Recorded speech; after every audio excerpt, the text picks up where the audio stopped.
Crimson Tide, and former Carolina Panther, and his father, Corey Miller, the pastor of pain, a 9-year NFL veteran with the New York Giants, and University of South Carolina Hall of Famer. This is the Miller's Edge.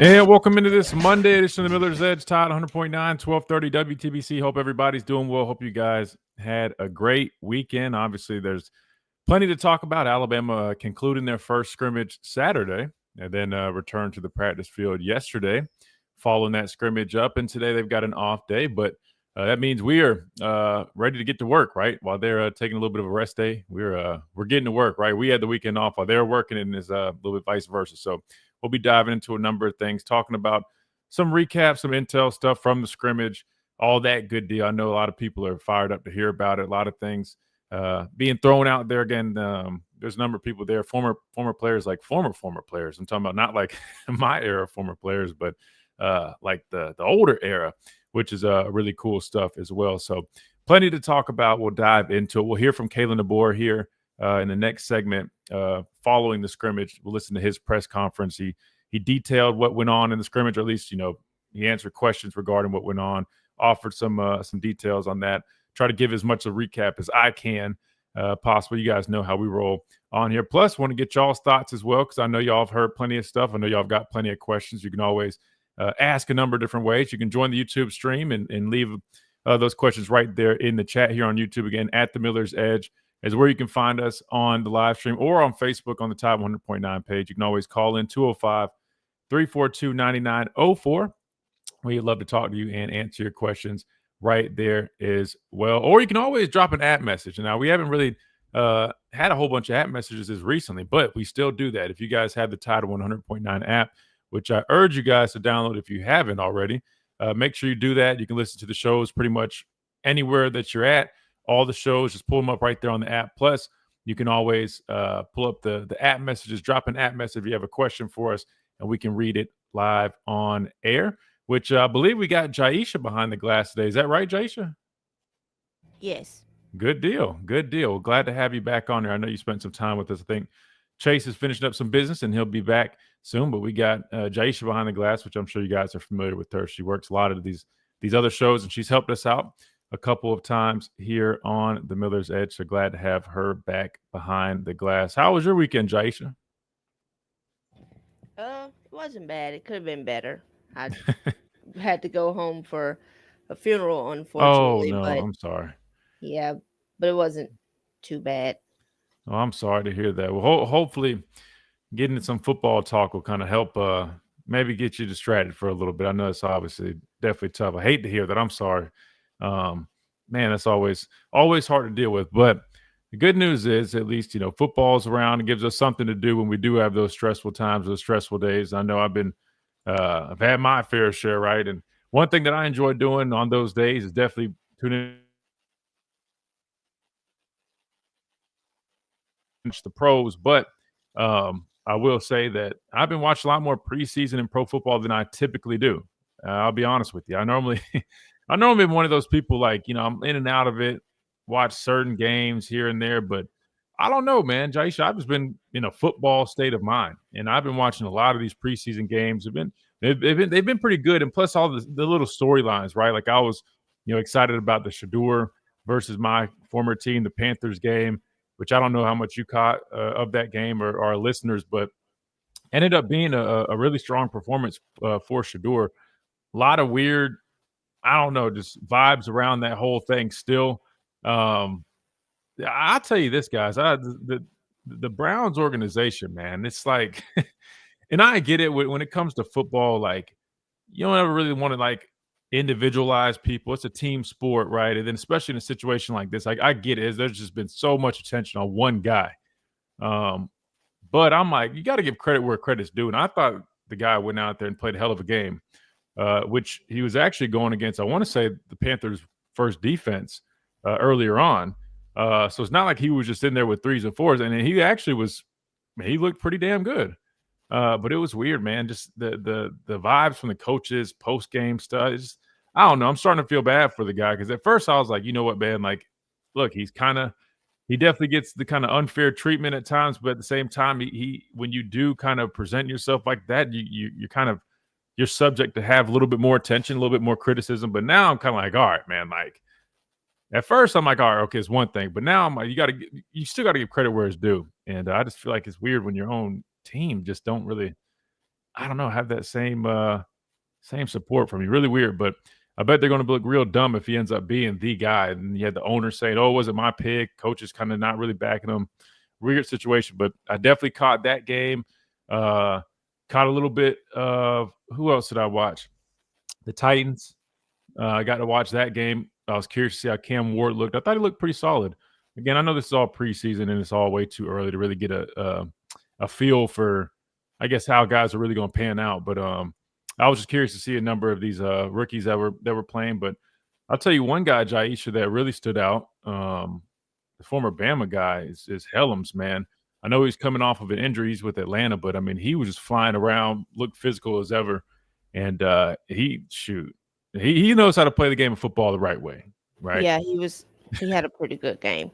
He did. So it was nice to see, and a number of other Bama guys getting in on some action as well. But I've been keeping up with preseason a good bit this year, which again I typically don't, but I don't know, just been in a football state of mind. So that's always been good, man. Always fun to watch some football. But anyway, Dolphins. I did watch that. Dolphins Bears, caught some of that as well. We got to see Tua in action. But back to college here for a second before we do get to this timeout. Again, scrimmage number 1 in the books took place Saturday. Good day for it. Weather really wasn't bad at all. A lot of good action, and we're going to dive into that when we come back from this quick timeout. But first, we're going to hear from Kalen DeBoer. I want to get his thoughts. Sure, you guys probably heard some of it, most of it, but we got to listen to it here on the show. We haven't got a chance to because it happened over the weekend. So that's what we're going to start with. We're going to start with Kalen DeBoer's first interview. When we come back, then we'll respond. I'll give my thoughts on kind of, what I gathered, all that good stuff. And we'll roll from there, and I'm assuming you guys will have some things to bring up as well. I just thought about this. Pat might have like some secret acts. I feel like Pat, every time a scrimmage happens, he's always calling in. And he's got all this intel. So we'll see if Pat wants to drop his intel as well. But that's what we got planned on this Monday edition. Again, you guys are more welcome to hop in. We'd love for you guys to hop in on the action as well. But first, we got to hit this quick timeout. After I tell you about our friends over at the Good Feet Store, America's art support experts, make sure you guys check them out. It's try before you buy, nothing to lose. I'm telling you, these things are game changers. As simple as putting these art supports in your shoes and forgetting about them, and they get to work again. These things have been clinically proven to eliminate and alleviate all types of pain in just 4 short weeks. I promise you guys will not be disappointed. Take a stop over there on your lunch break, after work, whenever you have some time. And again, it's a Good Feet Store right here in Midtown Village in Tuscaloosa. You can't miss it. Off of McFarland Boulevard, right? You'll find the Good Feet Store right there. Matter of fact, here's a funny little thing. It's right near the Chuck E. Cheese in Midtown Village. Don't ask why I know why Chuck E. Cheese is there. I've never been in the Chuck E. Cheese, but it just stands out because it's like right across the street, and there's a big old mouse on the thing, or the logo. You know what I'm saying? So you can find the Good Feet Store right there. Again, that is the Good Feet Store, goodfeet.com for more information and the nearest location to you. Again, that is the Good Feet Store. Improving the quality of people's lives 2 feet at a time. All right, we're going to hit this time out. Before we do that, I do need to tell you guys, too, officially set for tomorrow, 12:40, we will have Ryan Anderson, former Alabama linebacker, NFL linebacker, Steelers, Redskins, a number of teams, man. He'll be joining us tomorrow talking about this Alabama football team. Maybe have him tell a couple funny stories. He's full of them. We'll see how many we can get in here on air that are approved for live radio. But he'll be joining us tomorrow at 12:40, man. We'll be talking a little bit Alabama, his thoughts last year, this upcoming season, and just some really good stuff. So make sure you guys are ready for that as well. First up, timeout. You'll hear from Kalen DeBoer. Break down the scrimmage when we come back right here on the Miller's Edge, Tide 100.9, 1230, WTBC.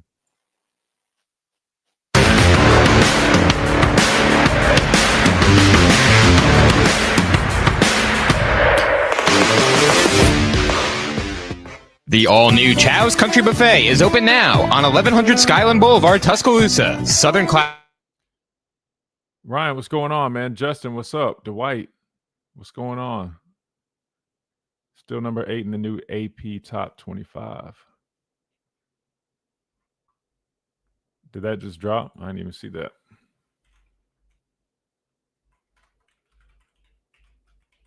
Because what was the other one? Was it the coaches poll that we saw last week? It's the AP, right? Yeah, I'll put that up here. Appreciate that, bro.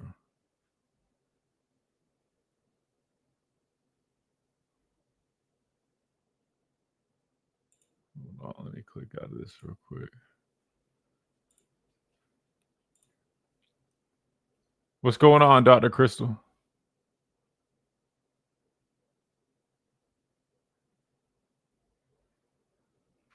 Bama 2025, what's up? How are you? Good morning. Don't hold back today. Spill the news. You talking about the scrimmage or the T-Town news? Who do you think will be returning the ball on special teams? I think got a number of guys that can do it, man, honestly. Cole Adams has experience back there. Man, hell, we've seen them put Ryan Williams back there. I don't know if they still want him doing that or at some point, some situational things. I don't know, but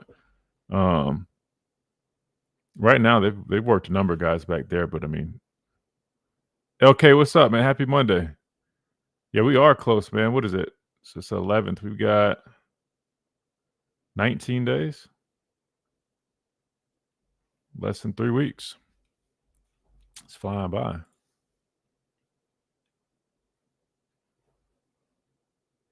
Let me pull this up real quick. Taco Casa. Hey, Bama fans. This is quarterback Jay. Oh, you're talking about scrimmage talk. Yeah, I mean, you guys know how I am, man. I mean, I can't sit on here and just give like a complete transcript. You know what I mean? I kind of just highlight some things that I feel like have been kind of talked about. But I got you. Talk about the important stuff that's kind of been talked about. That's why I like listening to him first, because I can really just kind of piggyback off of what he said. I just don't ever want it being like I'm up there all the time, and all I do is just go up there and just immediately come on my radio show and sit here and just talk about every little thing they do, you know.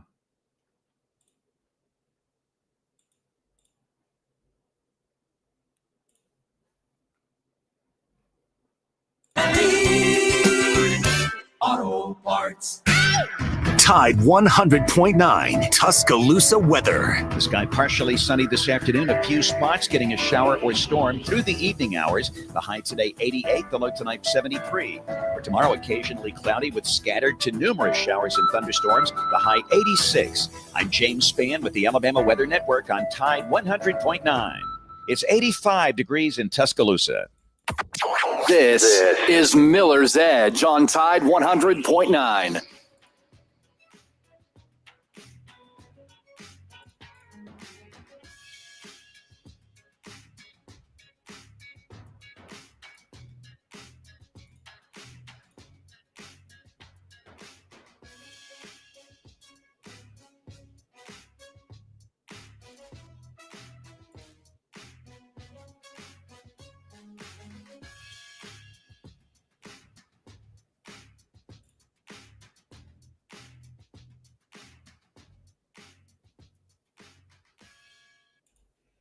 A good scrimmage for the guys.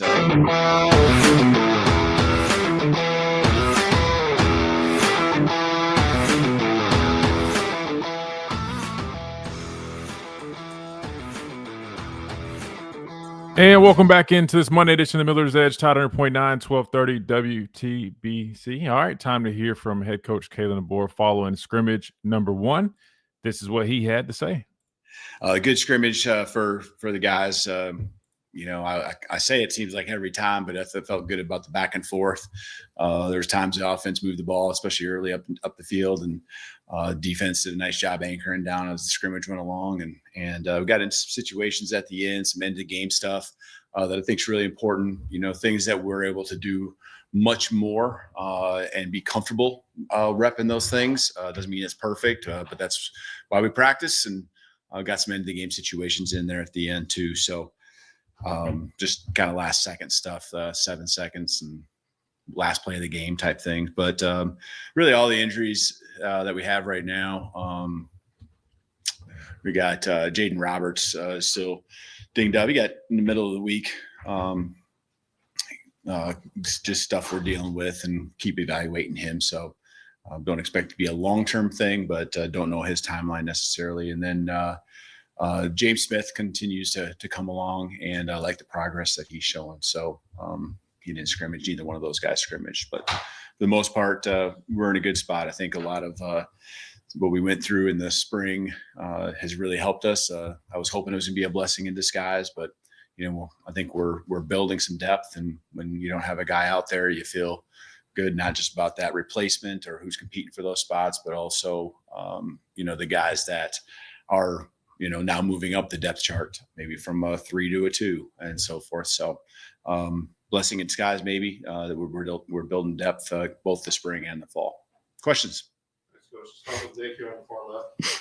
Yeah, we'll get out of the way. How'd the quarterbacks look? I almost just went to it without even you asking, but I was like, listen, the biggest thing with those guys, the quarterbacks, the question is, they've done a great job, first of all, taking care of the football. No picks today, and a few touchdown passes. I don't know the exact number, but a few touchdown passes between all three of them. And the completion percentage over the course of camp for all three has been in that, range that we want. Like to have a minimum of 65%. And they just did a good job being consistent. But they've taken care of the football. I think there's maybe 3 picks all camp.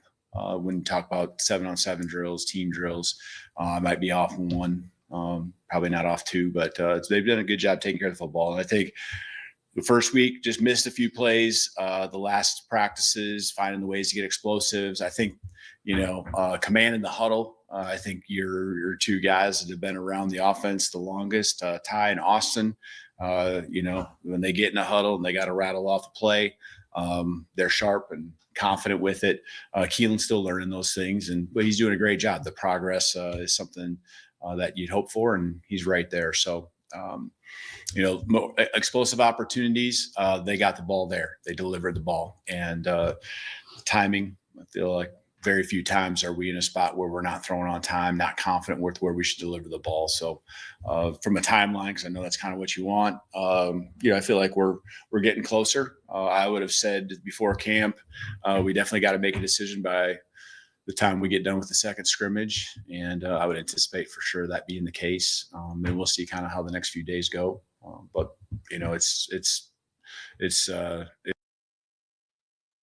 it's 2 good showings, I think, especially by Austin and Ty again today.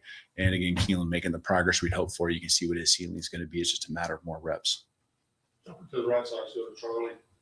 Yeah, Coach, just sticking with the offense, what do you see from the backs today from a run game standpoint? I thought Jam started out really well. I think the offensive line did a nice job creating some seams for Jam to hit. Got to the second level, broke a couple tackles. I thought it was one of the better showings I've seen Jam have in a scrimmage. And then, Daniel Hill is a guy we're getting more and more comfortable with.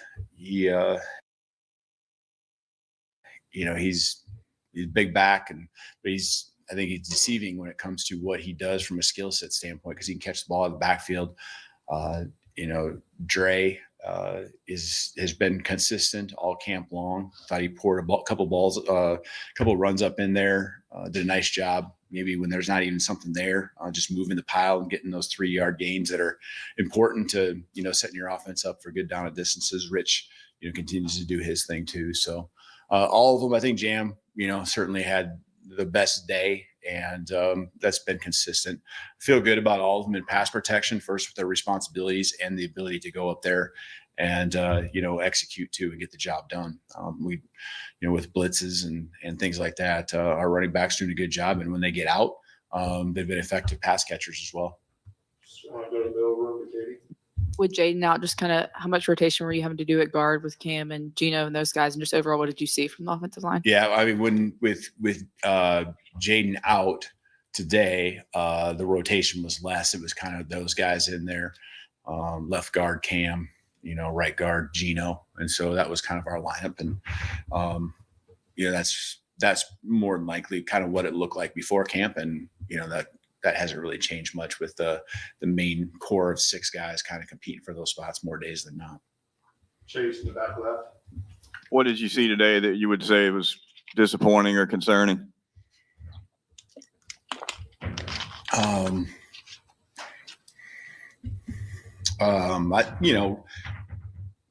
So I mentioned Jam getting some good runs the first couple of plays of the game. Obviously, that meant there were some seams, and so the first drive in particular, some seams, and so we got to be ready to play. Gap integrity defensively, but I didn't feel like over the course of the scrimmage the defense had an issue with the run. So just being ready to go with the first couple plays, the offense got down the field pretty quickly. Defense did a nice job anchoring down and keeping them out of the end zone though at the end. So some good give and take when I say that. That's kind of the first drive only, but I thought they did a good job. And so then on the alternative, what you'd like to see is the offense continue to execute, right? And the run game. And it wasn't like they were bad, but those explosives that you want to try to see, certainly a defense did a nice job of clamping it down. So I sit, right, wearing the headphones, and every single play, if I flip from one side to the other, there's complaining and the guy's upset, and the other side, there's a crew that's pretty happy and ready to go play the next play. So, but I think there's a good give and take. So I can't say that there was anything I was just like, man, we are in trouble or we're nervous about this. So, and again, we're playing some young guys there defensively. I know James, I mentioned, has been out. So getting good rotation, guys getting a lot of good reps. Second row on the right, Bill. Coach, there's a lot of depth on this team, rooms like the wide receivers, defensive backs. How did you see that depth on display in the scrimmage today, and what's impressed you throughout camp and even from the spring? Yeah. Just new guys popping up, right? Guys that you would expect to make plays, but one day, you got Germ. You talk about receivers. So you got Germ making a lot of plays. Today, Horton getting his opportunity, and Rico just doing the little things that matter, Cole Adams made a nice play today. One that, was really good to see. The depth, guys understand, man, I got to go out on a day when we got a scrimmage. I got to go out and prove it. And so, especially those ones that maybe haven't got as many opportunities or know that they're just right there kind of hovering on between a 1 and a 2. And so the depth thing, we have a lot of positions, like I think about linebacker and O-line, where we got a lot of upperclassmen and guys that have a lot of experience. And then all of a sudden it drops down, to where all of a sudden you're playing with Michael Carroll and Jackson Boyd at tackle. And that's the part that is nice to see. You wish it wouldn't necessarily have to be that way. You'd love to have some maybe redshirt juniors, and Olas is doing a good job and things like that. But, those young guys at maybe offensive line, I think linebacker is a lot the same. Just really getting a lot of reps in there. You got the Deontay Lawsons and that crew of upperclassmen, and then you got the crew that's incoming freshmen. But I love the depth we're building. Those guys are going to be important, not just on defense, offense, but special teams. They're going to be really critical. We played a lot of freshmen last year. I think most in the SEC by far, and I think one of the top 3 in the country. I think close to 1,600 snaps with the freshmen on special teams last year. So it's good for those guys to get out there and do the fundamentals that are especially transferable from maybe defense and tackling to special teams. Mike, far left. So what were you able to get from the tight end position compared to where you were in the spring during scrimmages? Yeah. They're really consistent. I'm trying to think. There was couple nice just moving the chains type things, consistency. Can't say that there was a lot of explosive plays out of the tight ends, but they are extremely critical as far as moving around. You guys know we do a lot of shifting and motioning. They're involved in protection the next time they're out. I thought they were really consistent. Again, not a lot of explosiveness that we saw from them. The explosiveness came from the other guys we're talking about in the skill area. So I'm pleased with where it's going. We lost two really good ones that could do some things, especially up front when it comes to big bodies and having to play SEC, football. And I think we can probably continue to get better blocking at the point of attack, and especially maybe in short yardage or goal line situations, continue to get there. But that's a whole unit thing too. It's not just on that position. Go back right, PG. Hey, Coach, what are you looking for in terms of little things and intangibles when it comes to a first scrimmage of fall camp? Yeah, first of all, guys feeling confident when they break, whether defensively lining up, offensively breaking a huddle or running out and doing it confidently. And I've really felt that was the case. We scrimmage and there's a lot of install that gets put in each and every day. And so when you first put that in, there's a lot of coaches that are kind of like hovering, right? Trying to get the guys lined up. And, from my standpoint, you get to Wednesday, Thursday, you got a big scrimmage Saturday. You're wondering if how confident they're going to be. But I thought that was really good. I thought the coaches didn't hold back. I thought there's base stuff that they did, but also, everything we've installed, they wanted to find out how vulnerable we were or how hard we could attack and push. And so we challenged our guys, and I thought confidently, and you can hear the confidence come out in communication. A communicating team is usually a confident team, just confirming things. That tells you, where you're going. And it also confirms that your buddy, behind and front next to you, that he knows what he's doing too. So you're on the same page. So I think that's really where it starts. Communication, defensively, just really not like blown coverages, things that, just a guy completely being out of position, forcing people to win their one-on-ones is really what it came down to a lot today, and who could out execute. Okay, last question will come from Blake here on the front right. What did you see from the pass rush and who kind of made plays in that area? Yeah, I'd say the pass rush, and I think the offense does a good job of doing things to slow down the pass rush to counter it, because that we know that there's some guys that can get home and you can't leave them one-on-one. So offensively, there's some good schemes and things that are going to keep that in check to keep our quarterback upright. That's one of the staples and one of the most important things of our offensive success is being able to have that quarterback, not sit back there and be completely comfortable, but you got to keep him upright. We got to have him out there. And so I think the offensive line probably did a better job when there was one-on-ones. Guys did a good job. I think LT continues to do a good job. I'm really excited about Quay and what he can do. Yanze over the course of camp, I think has been consistent. He didn't really get a chance or see him today, really getting home. But he's around the quarterback. And even the limited time early on, I felt like James Smith. And so he's an important piece of that too. And it's just guys working together. And I think that's going to be the key for us is we had times where we got someone close, but you got to continue to just work together and not leave lanes for quarterbacks to run through. And I can see just every practice as a defensive line, and when the linebackers are involved in those fits, continue to surge the pocket, continue to be disciplined on upholding their job and responsibility to where else in these huge lanes for a quarterback to run doesn't happen. Maybe happen once or twice, and I would attribute that to some pretty good quarterback instinctual play as well. So I think the offensive line probably did a little better job, but there's some scheme pieces to that too. To take away so many one-on-ones and just make ourselves vulnerable. So thank you, Coach. You bet. Thank you. So there you have it. That was head coach Kalen DeBoer following scrimmage number 1 this Saturday. That being said, we got to hit a timeout. When we come back, we'll respond to what he said. Plus, I'll give my thoughts from scrimmage number one, and we'll really dive into it now that we have heard from head coach Kalen DeBoer. So don't go anywhere. When we come back, we're really just getting started, diving into the scrimmage recap right here on the Miller's Edge. Tide 100.9, 1230 WTBC. If you guys want to get in on the action, ask your questions, drop it here in the chat again, live on YouTube, Facebook at Tide 100.9. Plus, you can always call in 205-342-9904 is the number. Quick timeout. Scrimmage recap from our end coming up next.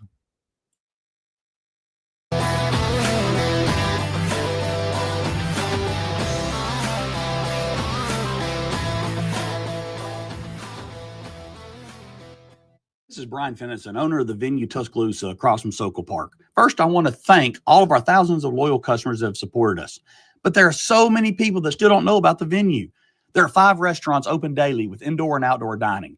The 5 restaurants circle a humongous courtyard that at times welcomes live music and events, but every day is a place that you can hang out, eat, or let the kids play in the wall ball area. We're the only place your party size doesn't matter. Focused on family, come visit one of the 5 restaurants at the venue Tuscaloosa. From our home base in Birmingham, Alabama, we are here treating patients from every generation across the United States and from around the world. We're here for the rookies and the dreamers, trying to make a name for themselves. We are here for the achievers who are resilient and won't take no for an answer. We're here for the coaches, athletic trainers, and mentors who are shaping the next generation of legends. We are here for you, aggressively pursuing victory over injury. Learn more at andrewsportsmedicine.com. Moms and dads, do you wish you could know where your kids' shoes are at all times? Now you can with Skechers' newest Apple AirTag compatible sneakers, Find My Skechers. There's a clever hidden AirTag compartment under the shoe's insole. It's sleek, secure, and your child can't feel or see it. Then you can check where your kids' shoes are on the Find My app. Plus, they're available for boys and girls. Get Find My Skechers at Skechers.com, a Skechers store near you, or wherever kids' shoes are sold. Apple AirTags sold separately. Hey, it's Christian Miller, and I want to tell you about our great friends over at Brian Harding Construction. Located in the heart of Tuscaloosa, Brian Harding Construction is woman-owned and strong as steel, a specialty manufacturing firm with expertise in structural steel fabrication, ASME code piping and vessels, CNC machine work, welding, laser cutting, pipe fitting, industrial maintenance, and crane rentals. With a proven track record of over 30-plus years of experience, no one is better fit for the job. For an evaluation, contact Brian Harding Construction today at 205-752-9611. Again, that's Brian Harding Construction at 205-752-9611. This is Miller's Edge on Tide 100.9.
And welcome back into Miller's Edge, Tide 100.9, 1230 WTBC. We're talking Alabama scrimmage from Saturday, first one in the books.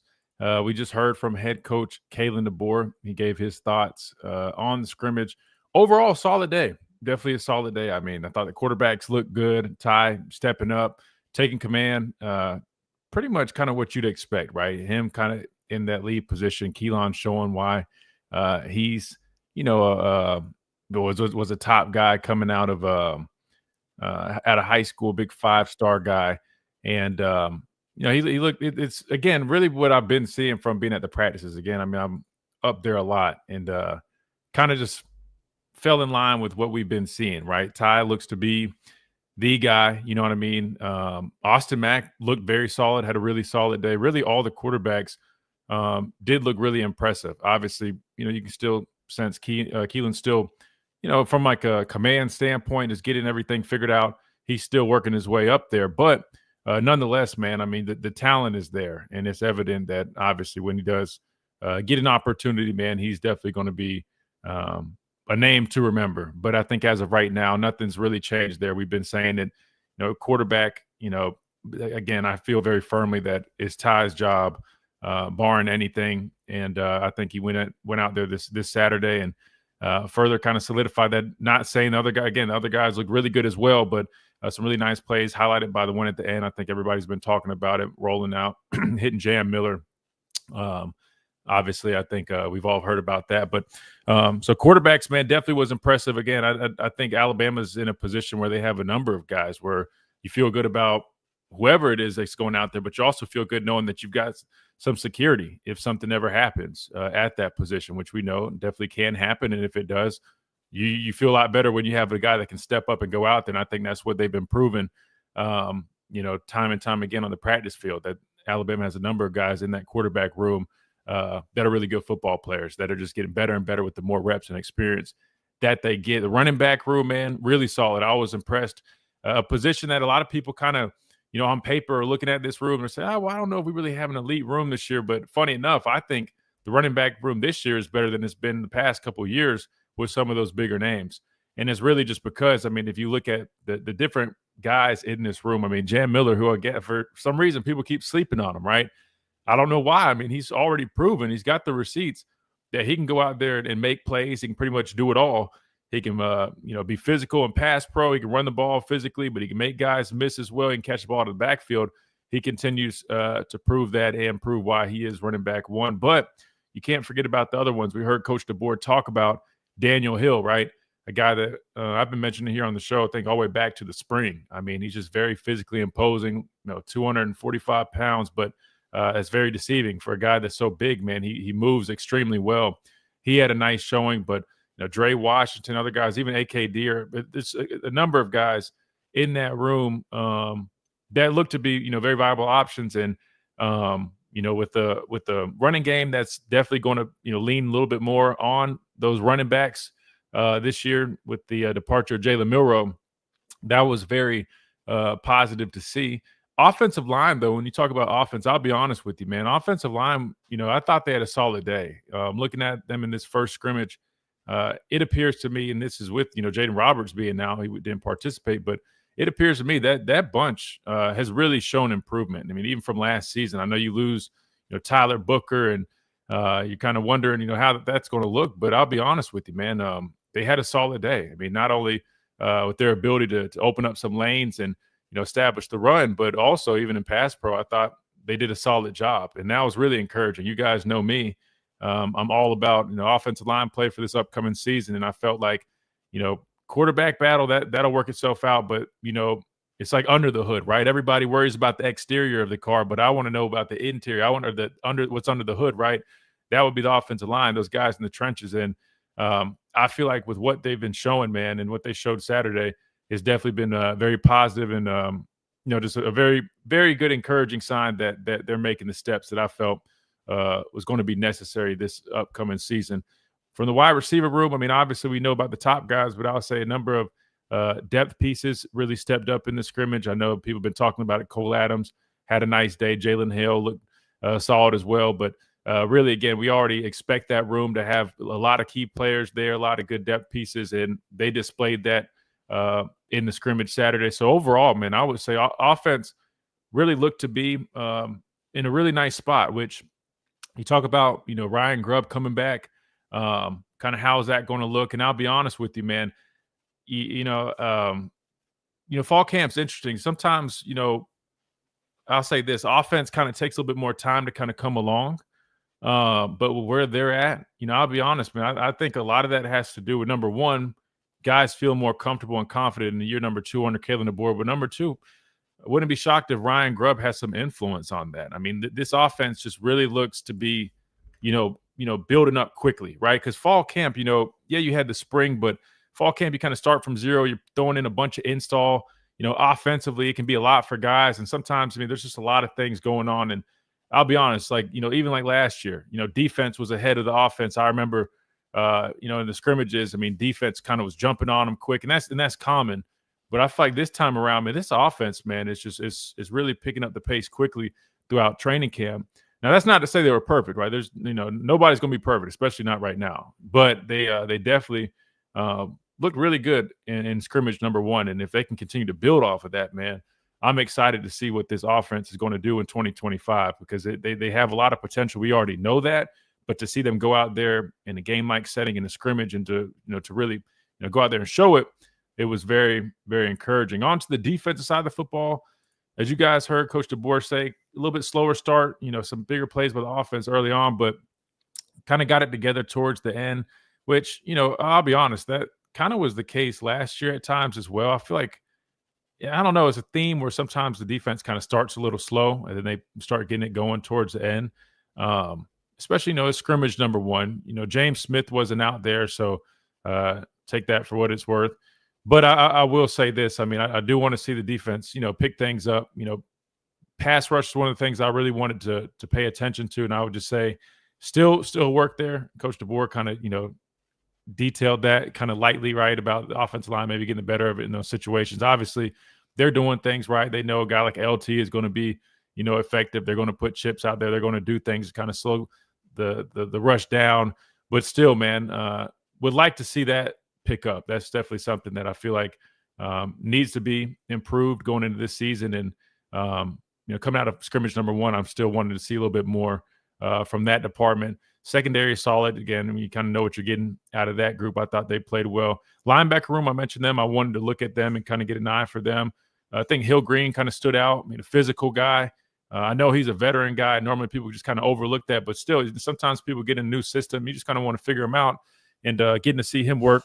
I was confident with kind of what I saw out of him, knowing that he's going to be very much involved, especially with Deontay Lawson still kind of working back from his injury. So, he kind of flashed, definitely a physical guy, had a, play where he really stuffed somebody there. But I would say overall, man, definitely a sound day. I mean, obviously offense kind of jumped out quick, but things kind of picked up. But I thought it was a great day. Saw some physicality from the group. I mean, obviously, still a number of things we got to get better, by no means a finished product, but there was a lot to walk away with to say, all right, we got something here. And if we can build off of it, we'll continue to, really see what this team can do at its full potential. Because again, this is scrimmage number 1, guys. I mean, you're going to hear all types of reports, and just remember, I mean, scrimmage number 1, I mean, this team will look completely different by scrimmage number 2, hopefully in a positive way. And they keep building and building. By the time it comes week 1, man, they're ready to go out there and really put out a nice product on the field, which still won't even be perfect because we already know this. From week 1 to week 4, 5, 6 weeks, me and my dad talked about this at great length, man. I mean, teams are evolving constantly, right? But I think the biggest takeaway for me is walking away from this scrimmage. I mean, from what I saw and the positives that you can make from this scrimmage, there's a lot to build off of. There's a number of, things that are ahead of schedule that I would, consider at least.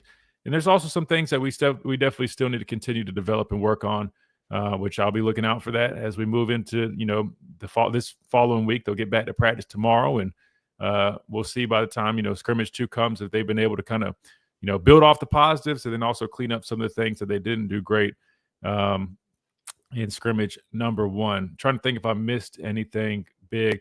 Only thing I did in detail, I would say, would be tight end room. I would say still work in progress. I mean, you got Cuevas still kind of trying to figure out how that room takes shape. Obviously, I mean, the tight end position is not like, we already know, we talked about this, tight end, like the tight end coach, all due respect, right? Like, tight end's a big position, but obviously, I mean, it's not the biggest, but I will say that is an area that you want to see kind of how that ends up taking shape. I think that might end up being probably the biggest question mark on that offensive side of the football. And I'm trying to think. Special teams, definitely still work in progress as well, which we hadn't really talked a whole bunch about, but probably need to start to, because you think about it, guys. I mean, we know at Alabama, we've had our days of not the best special teams units, and you probably can remember how that ends up working out. So that's going to be big moving forward. Now, I will say, I mean, kicking unit I've seen in practice, I mean, it's been pretty solid, right? I mean, but still definitely think we got some room to grow in those departments. But other than that, man, again, very solid day. I thought it got a lot of good work in for scrimmage number 1. And yeah, man, I will say a lot of positive stuff to build off of. But that being said, we got to hit a quick timeout. We come back. Love to hear y'all's thoughts. If you guys have any questions in specific regarding that or moving forward, man, please drop them again live on YouTube. You guys can drop all those questions right there in the chat. I want to hear from you guys now. 205-342-9904. We got JR on the phone lines. We'll go to him. But if you guys want to hop on, you guys be right behind him. So we'll do all that after this quick timeout right here on the Miller's Edge, Tide 100.9, 1230 WTBC, presented by the Good Feet Store, America's Arch Sport Experts. We'll be right back.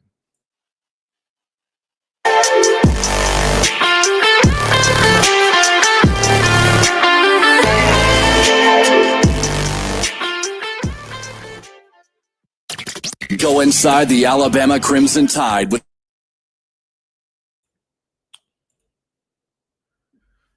All right. What we got in the chat? We don't have any. I feel like the chat's quiet today. I know y'all got something. Y'all probably just listening to me. But what do you guys got now? I just gave you a little spill. Yeah, you guys are quiet. There's plenty of people in here. I think FSU might be a little tougher than we were thinking. That's what I was trying to say, Teddy. I'm, again, not saying like, oh, I just would put it like this. I mean, you definitely don't want to sleep on them, right?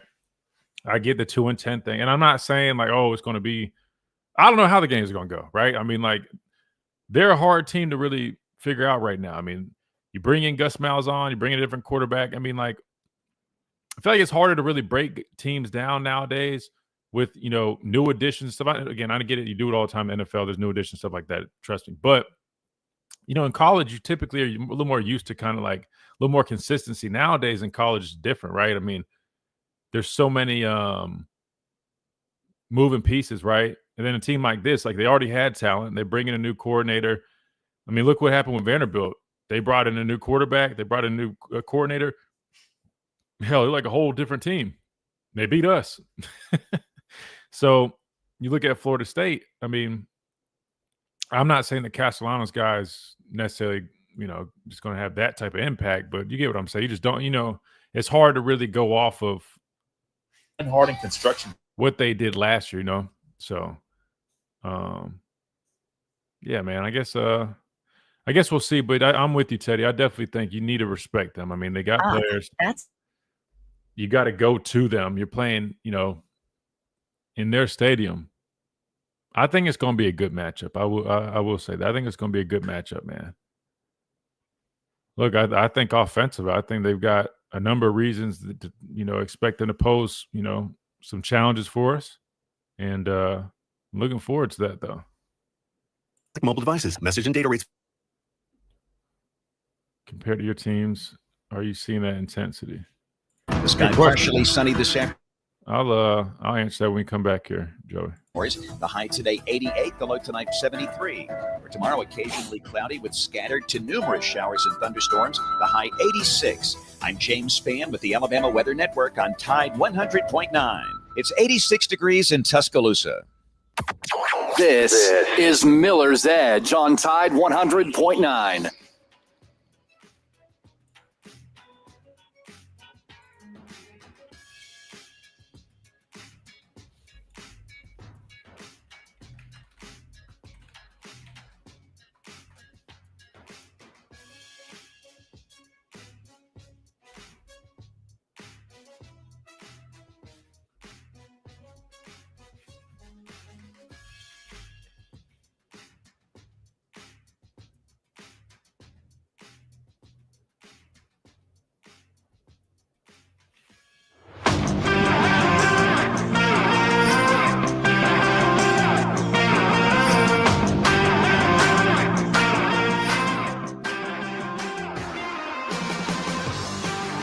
And welcome back into the Miller's Edge, Tide 100.9, 1230 WTBC, presented by the Good Feet Store, America's Arch Support Experts. One thing I did forget to mention that also Coach DeBoer had mentioned, which early on, I guess that's why I just forgot to mention it because he hit it, but no turnovers like that, no interceptions, man, definitely a really impressive thing. And I think it's definitely worth noting. I mean, really just looking back on the last, you know, few years, man, again, you know, ball security, you know how important that is. And, really just, protecting the quarterback, which, again, has big influence on that.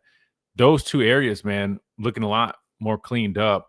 That was another, big reason to walk away pleased. And like Coach DeBoer mentioned, not just in the scrimmage, but really just overall throughout camp, man. Guys been doing a really nice job protecting the football. So that's a huge deal. You've heard me talk about it time and time again, but it's really true. Again, and Coach Saban used to bring in the actual stats for this, right? Literally, the turnover battle. There's statistics that say, if you're +1, meaning if +1, basically, you end up +1, right? So if you force a turnover, don't have any, you would be +1 versus if you threw 2 interceptions, but you forced 2, that means you'd be a negative. You guys get what I'm saying? Anyway, +1, I don't know the exact numbers, but it's like, I don't know, maybe like 50% chance you win the game. +2, you're like 70+% chance. So we talk about the turnover battle and all that stuff is huge. And when you're looking at these quarterbacks and their ability to protect the football so far throughout camp, man, really encouraging. Then also the fact that the offensive line played, man, that just made, honestly, the fact that running the football, establishing that running game and protecting the football, man, those things alone, and in protecting the quarterback as well. I'm telling you guys that I think that right there is that really gave me enough reason to walk away pleased, right? Obviously there's stuff still to be seen defensively for me, but that alone was one of the biggest things, not just from last year, but the last couple years, that I feel like we've needed to improve on, and being able to kind of see that in scrimmage number 1. Again, let's not jump the gun, though. Again, it's just scrimmage 1. This has to continue, right?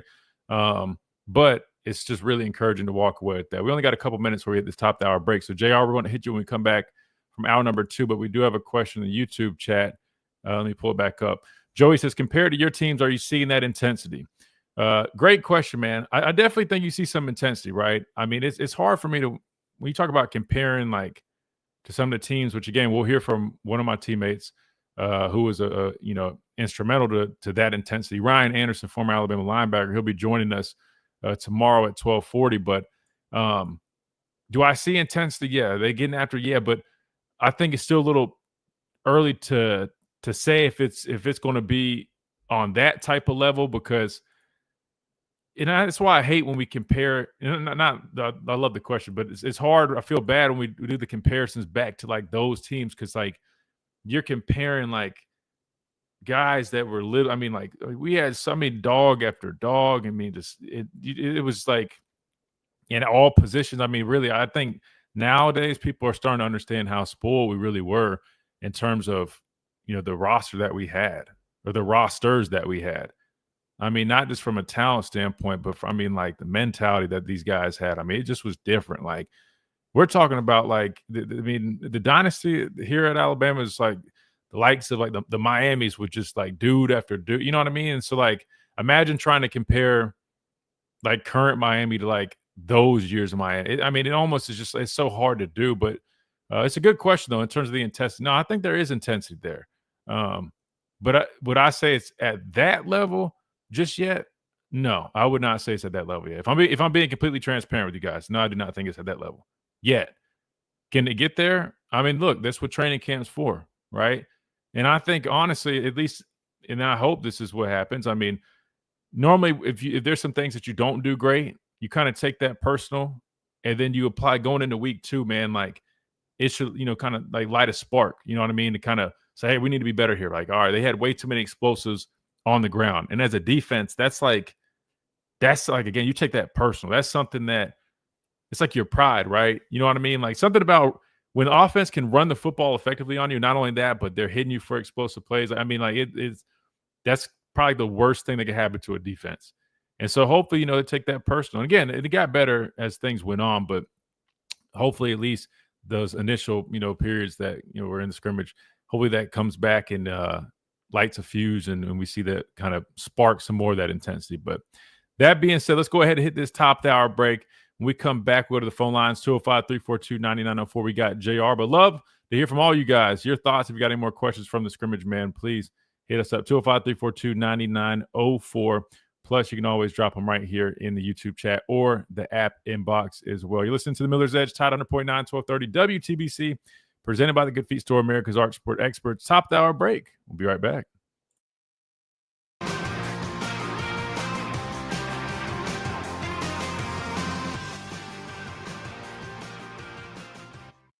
365, 24/7. You'll find road and utility crews, tow trucks, law enforcement, and first responders working along Alabama's roadway. We're making improvements and helping our communities stay connected. We're working hard to make sure you're safe on the road. Now we need your help to make sure we're safe too. Alabama's move over law requires you to move over a lane when you see flashing lights on the roadside. And if you can't safely move over, please slow down. Visit drivesafealabama.org, brought to you by the Alabama Department of Transportation, Alabama Broadcasters Association, and this station. From our home base in Birmingham, Alabama, we are here treating patients from every generation Across the United States. and from around the world. We're here for the rookies and the dreamers, trying to make a name for themselves. We are here for the achievers. Who are resilient.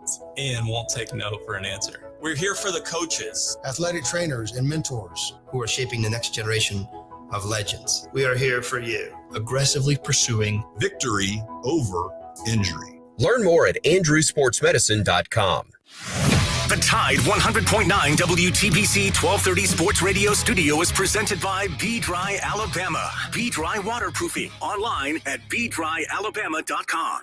Hey, it's Christian Miller, and I want to tell you about our great friends over at Brian Harding Construction. Located in the heart of Tuscaloosa, Brian Harding Construction is woman-owned and strong as steel, a specialty manufacturing firm with expertise in structural steel fabrication, ASME code piping and vessels, CNC machine work, welding, laser cutting, pipe fitting, industrial maintenance, and crane rentals. With a proven track record of over 30-plus years of experience, no one is better fit for the job. For an evaluation, contact Brian Harding Construction today at 205-752-9611. Again, that's Brian Harding Construction at 205-752-9611. At Tuscaloosa Mazda, they are expanding their QD, what's up? Oh, brother.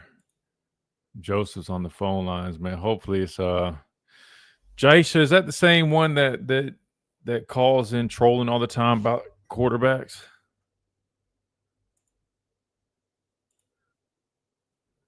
Oh God.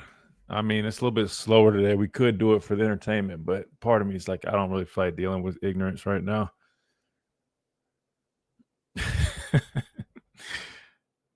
Good analysis as always. Appreciate you, bro. Like I said, I mean, nothing crazy, man. It's something like you guys know I never had like some crazy transcript, but yeah, man. You know what's crazy though nowadays? I mean, there's so many eyes and ears out there that everybody's already talking about it anyway. So I might as well just. That's why, like, even like Greg, like I'm like, why am I always so like? Well, I don't want to, I want to be respectful of the process. You know what I mean? I don't want to be up, just going up there, then look like running to my radio show and say, oh yeah, this, and then I literally am seeing like article after article, like Greg McElroy is talking about like literally every single thing. He's like going into detail on every single guy. I'm like, dang, I thought it was more like, just keep it surface level. He was talking about every single quarterback type of throw. This stuff. I'm like, he's a quarterback. I guess that's fair. That'd be like me, detailing the linebackers, I guess. But I don't know. But he always does that, though. I remember he did that last year, like when everybody was talking about, quarterbacks under Coach DeBoer, and everybody wanted to hear about it. And I was like, and I was up there like all the time, but I was like, I don't want to be sitting on the show doing all that. And then I saw Greg up there like one day. And literally like the next day, I mean, he literally this is the quarterback order. This is where they got. I'm like, damn, dude. I guess they just don't really care like that, though. I don't know. I always look at it from like a respect thing, though. But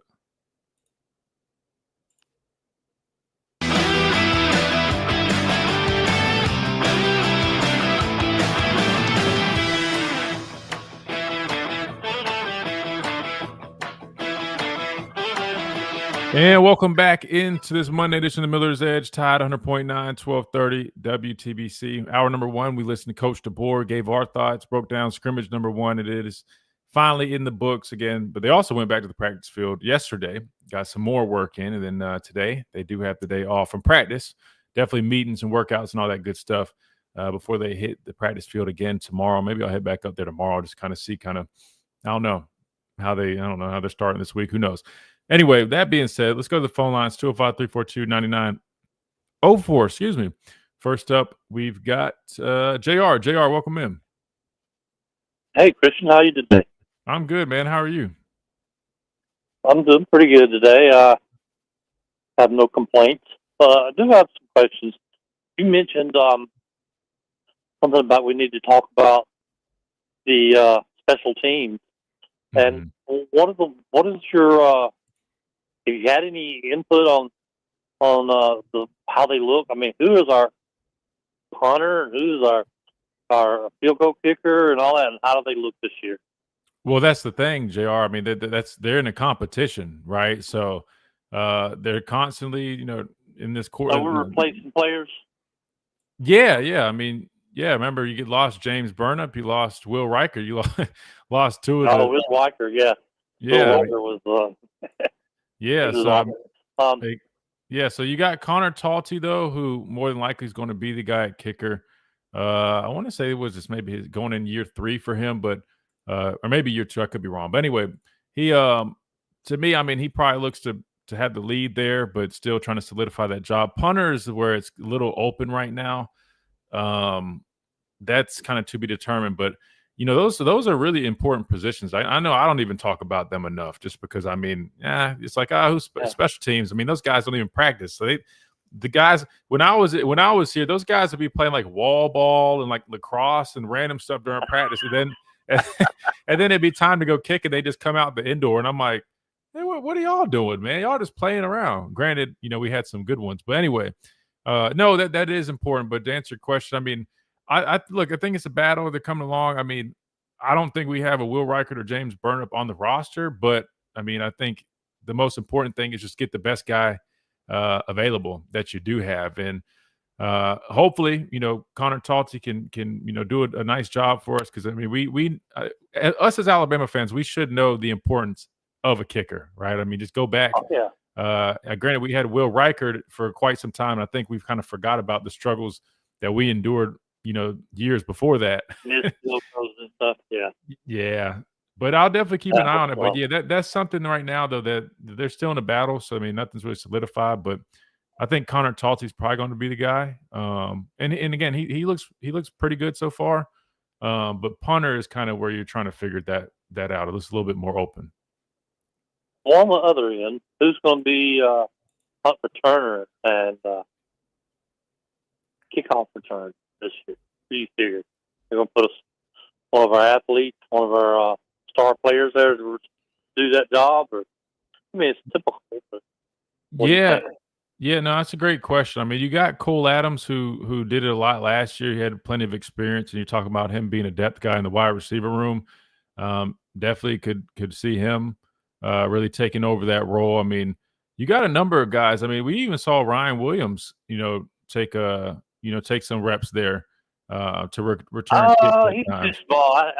I feel he's smaller than Drake was, and I don't know. I'd hate to see him get hurt. Yeah, no. You got players coming full steam one way, you're trying to run the other. Right. Well, they had him do it last year. Is my point. So what I'm saying is, I mean, yeah, you never know. I mean, personally, I probably wouldn't put him back there just because I would just say, I mean, look, we've got a number of athletes. I mean, the way I see Latsier Brooks, move around, I know he's been banged up, but I'm like, shoot, hey, he's a young guy that's got some juice. If you can get him, the biggest thing that people have to remember too is you got to be able to trust the guy, right? I mean, it's not just really always about what they can do with the football. Sometimes you go with the guy who's the most reliable, the guy that makes the best decisions, whether that's should he field the punt, should he let it go, if he's going to communicate. Some guys get too risky, you know what I mean? So I think that's sure, go for it. Yes, I think that's something exactly. I think that's something to take into consideration too. But I mean, I've seen a number. I'll be honest with you. They've rotated a number of guys there, so I don't know who's going to be like the primary guy right now, because I think they're kind of just getting a number of guys reps. Hell, even a guy like Jalen Mbakwe, who I believe also did some of that, took some of those reps last year as well. So I mean, I'm not too worried about that spot, if I'm being honest with you. I think we have a number of guys that can do it. It's just a matter of who you want to put back there and who you feel the most confident about making those decisions and so forth. Well, that sounds good. I mean, it's like you said. I mean, that's the real thing about college football, which makes it so interesting. It's a constant change. I mean, yeah, you have those changes as well in pro, but as pro players, it's lasted 10, 12 years, especially quarterback or more. I mean, and you don't have that in college, so you have a shift. You have a shift change that you have new faces every year out there. Exactly. Like you said, you lose a star player as the pros, and you have to replace them. So that's the thing about college football, which makes it so interesting. Absolutely. Yeah, and the transfer portal has made it even, more of a mix-up because each year, I mean, if a team needs a facelift at quarterback or, their offense, they just go in the portal and get a quarterback. They even hire a different coordinator and things look totally different. And that's why I was bringing up Florida State. Definitely don't fall for the 2-10 trap, right? I mean, they've been recruiting, they've got good players. Then when you have anytime a team has coaching changes, I mean, they're bringing in a new system. Like the challenge is, all right, you have to go back because Malzahn's been at UCF the past 4 years. So now you got to go, all right, well, we'll watch Florida State tape, to get an idea about the personnel that they're bringing back. Then we got to go watch UCF tape because that's where the offensive coordinator came from. But now we also have to go watch Boston College because that's where the quarterback was at. So now, just for week one, I mean, if you're breaking down this offense, you're watching 3 different teams, 3 different seasons. You get what I'm saying from last season? Just to kind of get an idea, and you still don't have like a true versus like if you were breaking down your week 8 opponent, you just go watch really what they've done the last 7 weeks. Week 1's always tricky. So that's why I think this first game could be kind of interesting, especially from, a defensive standpoint, given all those changes I just mentioned. You're kind of like not necessarily playing a guessing game, but you just truly don't really know how it's going to look because there's a lot of newness. So there's going to be a lot of work to be done. Yeah, that's the thrill of college football. The anticipation of your new players, how they're going to step up, and who's your new star going to be? Exactly. I mean, sort of like Williams last year. I mean, last year. I mean, some of the plays he made, like the one against Georgia where he caught it on the sideline and twirled around, did a spin, and really had the 2 guys trying to tackle him. So they were just, I almost said something you had to beat me for. But, oh no, you're good. I didn't. But anyway, just had him so confused. It just made him look silly, and then he has speed. Oh yeah, no, he's special, man. So once he gets in the clear, he's hard to deal with. He can move, jerk around this way, that way, as good as anybody I've seen. Well, that's why they threw him back there. Oh, absolutely, yeah, and that's why they threw him back there as a returner. Because I mean, when he's got the ball in his hands, I mean, he's subject to make plays. Now, do they still want to do that? Yeah, exactly. He's electric. But do they want to do that this year? I don't know. We'll have to see. But that's why I said, I mean, it's at least worth mentioning because I mean they've done it before. And look, I mean, it really just depends. I mean, some coaches are different. I mean, Coach Saban used to have all our starters on special teams. Granted, we had literally a whole bunch of depth guys that. How do you feel about that? About what, having starters on special teams? Yeah, I mean, loaded up with starters, like he said. I'll be honest with you, man. To me, I think there's a number of, I mean, so here's the thing. So obviously, I'll start with just, kind of the downside. Well, number one, you're risking your key guys maybe getting injured, which, to be fair, anybody can get hurt on any play. Those guys get hurt when they're just out there playing as a running back, linebacker, receiver, whatever the case may be. But we do know special teams, man, it's the dynamic, like you mentioned. It's, a lot of guys running from long distances, full speed. I mean, there's bodies kind of going around. It's a little bit more reckless, so to speak, than some of the other things, which is fair. But, and another downside could be technically you're taking away some reps from some of the younger guys that I know those aren't the reps that they would get at their normal position. But for me, in terms of my development, me having a role on special teams really helped me come along as a football player. Because even though it was different than what I'd be doing as, as an edge guy, I still was out there getting snaps, working on just different things. And granted, again, totally different than my role as a position guy. It helped get my feet wet and really make me a better player. But the positives would be, I'll say this. I think what it did for us with Coach Saban was it instilled humility with our football team, because you had Derrick Henry, who won the Heisman that year, on our punt team. You had Reggie on the same punt unit. And those guys were like our key guys. But for us young guys seeing that, hey, nobody's too good for special teams, it made us work even harder because we were watching them lead by example. Like, he's not complaining. Derrick Henry's our starting running back and the best running back in the country, but he's covering punts for us. Same with Reggie. You know, he's our top linebacker. He was a bull, though, man. He could take a lick.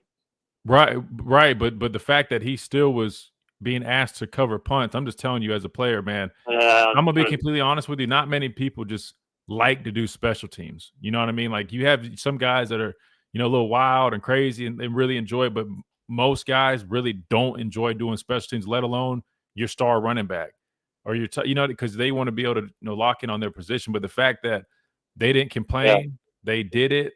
I thought it made our team, it kind of built, like, I don't know, again, there's humility with our team, and it really was a great way to kind of lead by example for the younger guys. But those are my thoughts on it. I think as a coach, you just have to make a decision. I mean, do you want to have your best players out there where they could potentially be in harm's way in some situations? Right.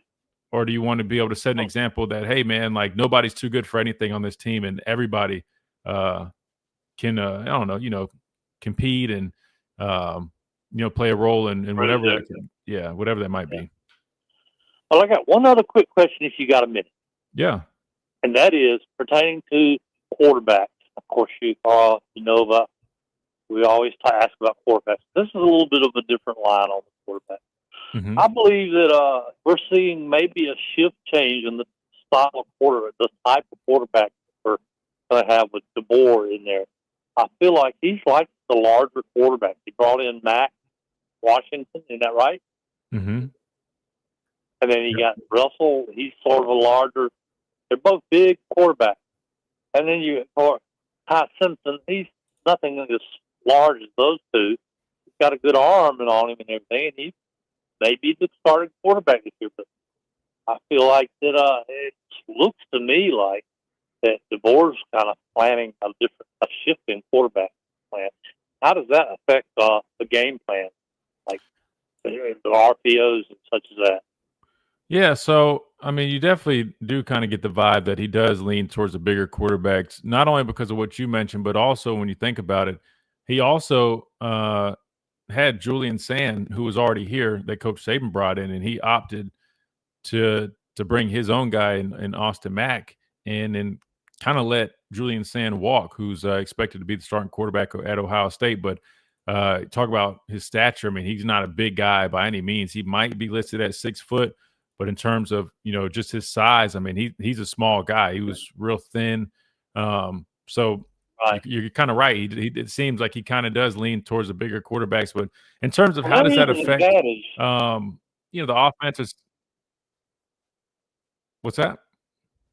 I said it is an advantage to a larger quarterback, especially if they're taller. They can see over the line, see the field better, such as that. Yeah, but I think also nowadays, I mean, I think we've seen time and time again. I mean, like, yes, it is easier. I mean, scientifically, just looking at it, I mean, somebody who's taller is going to have a little bit better vision. But I think sometimes people get caught up too much on that, and I think you also just have to remember, if a guy can make plays, he can make plays. And we're starting to see more quarterbacks that aren't that same stature that are having just as much, if not more, success. And I think that's one of the biggest things you got to understand is that while, yes, that is true, like, yeah, okay, he can see a little bit better over the line, it's not a tell-all. Just because a guy is tall and big does not mean he's going to be a better quarterback than a shorter guy. I'd argue that nowadays some of these top quarterbacks that you're seeing, aren't that big. I mean, you look at Bryce Young, I mean, he's not big at all, but he was arguably the best quarterback. Not arguably, he was the best quarterback in college football. He won himself a Heisman. Yes, he is. You're seeing a number of guys that can play the position without being that size. But in terms of how does it affect the style of offense, I think, talking to Coach DeBoer personally and just hearing him, do his press conferences, man, like, he's all about – his system is a system, but he's all about trying to put his guys in position to be successful. So I don't think necessarily the height or stature has much to do with kind of how they're going to operate things. But as we saw last year, if you do have a guy like Jalen Milroe who has, elite athleticism and can, make plays using his legs, they're going to find ways to implement that ability. And that's what you should do as a football coach.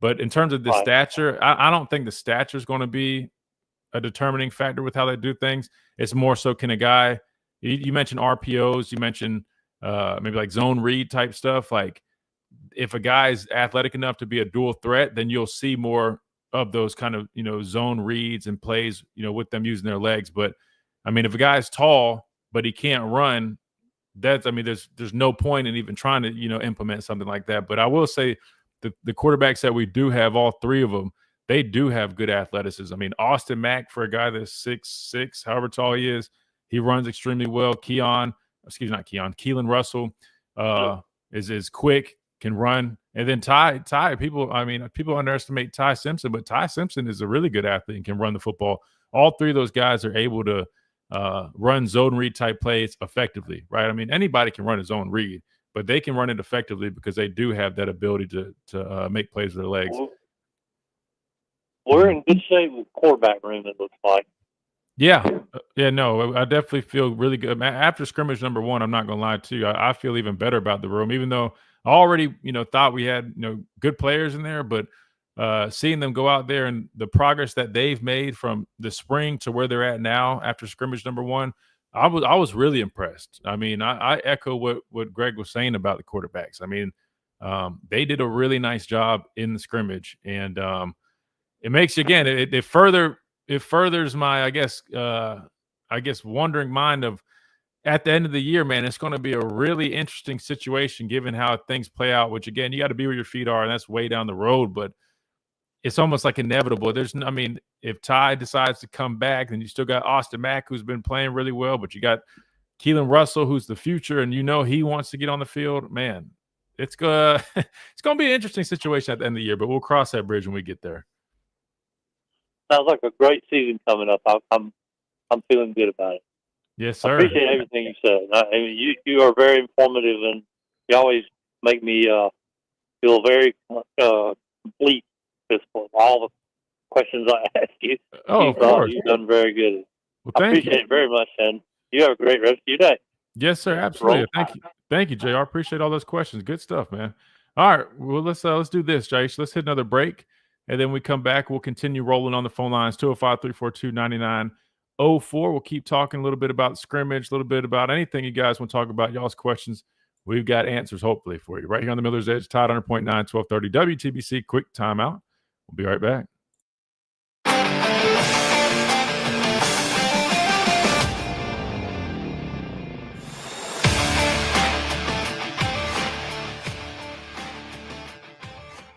This is Dave with B Drive Alabama, right here with Alice Maxwell with Keller Williams. We're here to talk about the integrity of two businesses that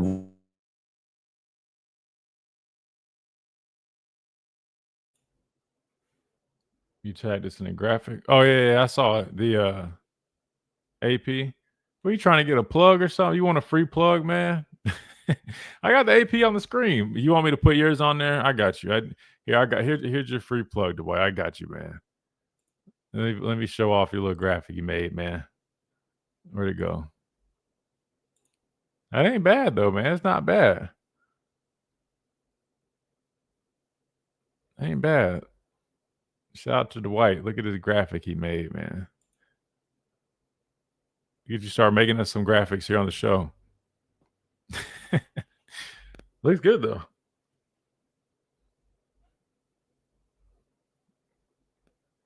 Christian, that's one of my concerns with special teams. It's like coaching staff don't emphasize special teams like Coach Saban did. It's my perception.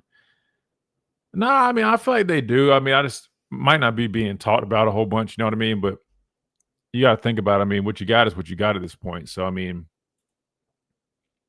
you really just have to hope that those guys step up and do what they can do, because it's not like you can just go grab somebody now, you know? So that's probably what it is with that, you know?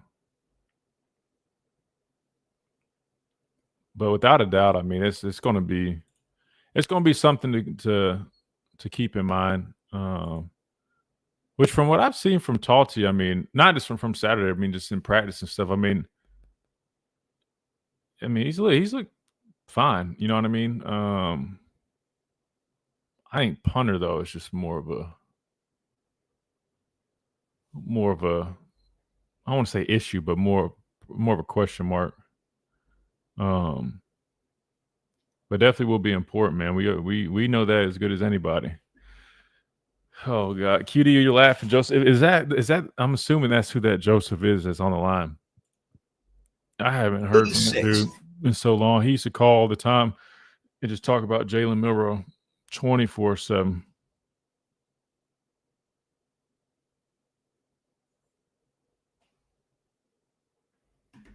So I have no idea what he's trying to say. If I had to guess, he's probably going to be talking about Ty Simpson or something.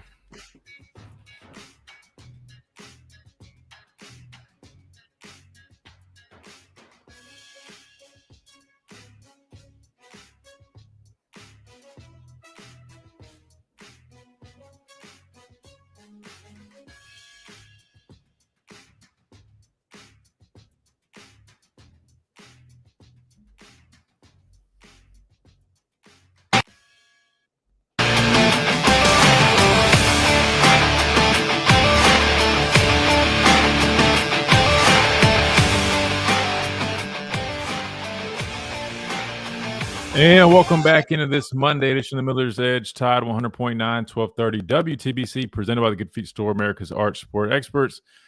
All right, let's keep rolling on the phone lines, 205-342-9904. What do we have next? I think we got Joseph up next. Joseph, welcome in. What's up, man? Hey, what's going on?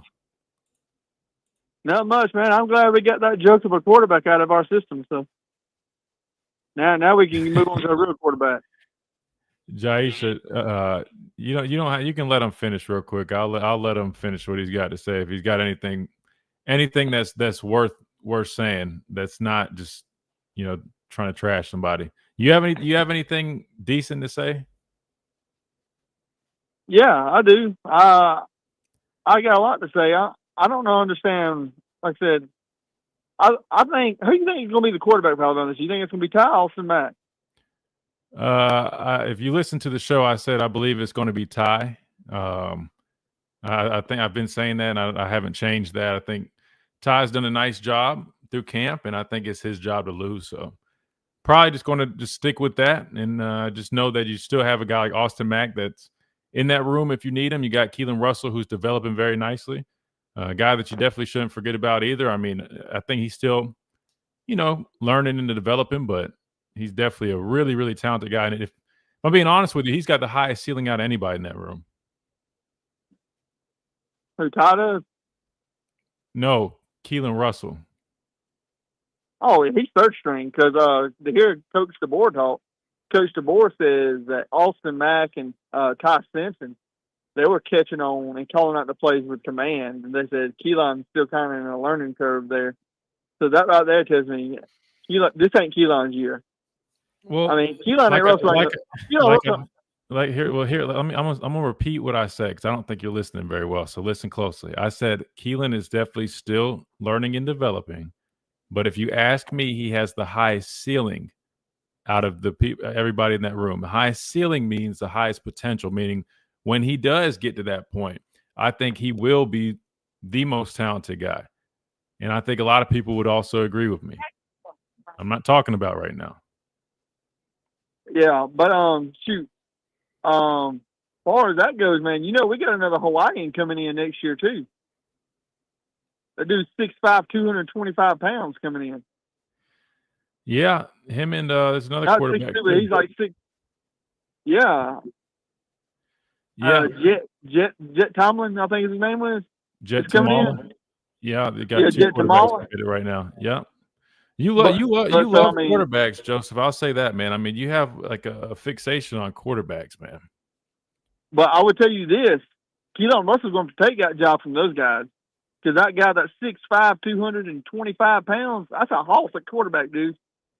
That's a big boy. Yeah, he's a big guy, but like we said earlier, man, I mean, I wish people would understand, like, just because you're a big guy doesn't mean you're going to be the best quarterback. I mean, if that was the case, you would just go find an 8-foot guy from China, and he would be the best quarterback to ever play the game. Look at Tua. Everybody wants to say this kid is the highest graded quarterback. But just because he's which by the numbers, he is the highest graded quarterback. But just because he's the highest graded quarterback don't mean he's going to be a Tua. No, he's not doing Tua thing. Tua came in year one and was competing for the starting job. I mean, he come in year one and he was challenging Jalen Hurts. I'm talking about his freshman year. Right. Tua was a monster. I mean, he was probably a very rare quarterback that you get as a freshman. You don't find quarterbacks like that often, man. But you know. I'm confused. Didn't you just say the Hawaiian guy coming in was going to be taking the job from everybody? Now you're saying that doesn't. I'm confused, man. I'll be honest with you. I don't even know if you know what you're saying, brother. I do know what I'm saying. Listen, I'm saying is Hawaiian kid's going to fight for the job. I'm talking about he's going to be. Everybody's going to fight for the job. That's why you come here and show up to compete, Yeah. brother. Nobody's guaranteed a job. I mean, yeah, I agree. Well, no, I disagree with that. Jalen Milroe was guaranteed the job. I mean, the team. I mean, he was pretty much guaranteed that job. Listen. Get Jalen Milroe out. I about said something I shouldn't say on radio. Listen, brother. First of all, nobody was guaranteed a job. All right. Again, I don't know why you have this hyper fixation with him. Again, I'm not going to waste my time, brother. Like, listen, there's no such thing as a given job. If you want to go ask Coach DeBoer personally, man, go ask him personally, and he will tell you. Nobody is given a job. If you think a guy that's being paid $10 million a year is going to give somebody a job because, like, this is like, listen, I know you probably capped out in middle school or maybe on a B team, high school team. That's not how college football works, brother. Let alone Alabama. Okay. So, and the second of all is I want to talk about the top 8 ranking. Why is Kent State ranked number 2? They never do anything. Every year, year in, year out, they never hardly do anything. They always overrated and they always get beat. There's no sense in ranking them at number 2. Georgia should be ranked number 2. Ohio State should be ranked number 2. I mean, come on, man. You're gonna rank Kent State number 2? Kent State needs to be ranked number 5. There's several teams that that's ranked behind Penn State that could beat Penn State. I think Oregon probably could beat Penn State. I mean, maybe so. I guess we'll probably find out, throughout the course of the year. I mean, Alabama. I mean, again, if Ty Simpson lives up to the hype that I'm hearing, Alabama could beat Penn State, and we're ranked 8. Again, I mean, it's just a preseason poll. I mean, any of those teams can beat anybody, brother. I mean, that's kind of how football works, man. I wouldn't take it too serious. I mean, last year the Florida State was probably on the preseason AP list, and they went 2-10. I mean, you just never know. I mean, it's a preseason list. Hey, man, we got to hit a timeout. I appreciate. Hey, but something I will say. I want to say this. I give Nick Saban some credit. Nick Saban's got some guts about him, because when he started in that national championship game and took Jalen Hurts out, that's what you call having guts. That's what you call being a coach. That's being a leader right there. Because you know why? He seen that we needed a spark, and he gave us a spark, and he gave us a shot to win. That's why I admire Saban so much. Yeah, that was definitely a big decision for sure, and it paid off. Joseph, man, we appreciate you, man. All right, man. I'll see you. Yes, sir. All right. That was that's what I figured was going to be the case. You know what? But it is what it is, man. God says give people grace, man. That's what I try to do. We try to let them on the phone lines, but sure enough. But to be fair, in all due respect, man, I don't even think the guy even knew what he was saying. I mean, he just was all over the place, and we knew Milroe was going to come up. He's like hyper fixated on him. He's swallowing Jalen Milroe every chance he gets on the radio. All right, we got to hit a timeout. We come back. We'll go back to the phone lines with some actual productivity, hopefully. Not even hopefully, definitely. We got Robbie Glenn coming up. So sorry, guys, you had to hear that nonsense. We're not going there again. So we'll add him to the list of not coming on this show. Other people can take him, but we'll not let him diminish the quality of my show ever again. That being said, we got to hit a timeout. We come back. We keep on rolling. Robbie Glenn coming up next, right here on the Miller's Edge, Tide 100.9, 1230, WTBC.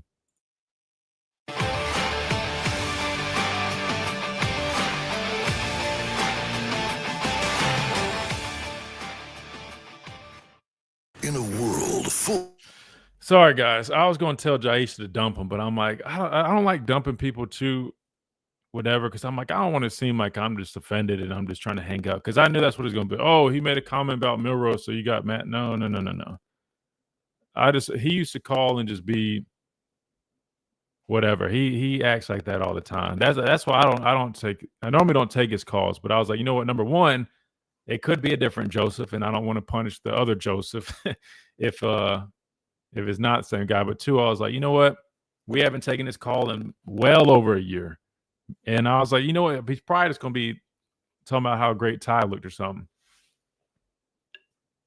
But of course, he immediately jumped to Jalen, and I knew where it was going. Sorry, guys. Sorry. I promise we won't take nonsense like that anymore. Like I said, we don't run from. Again, I love welcoming people with different opinions. That's totally fine. I want to be clear. Like, that's what makes good conversation.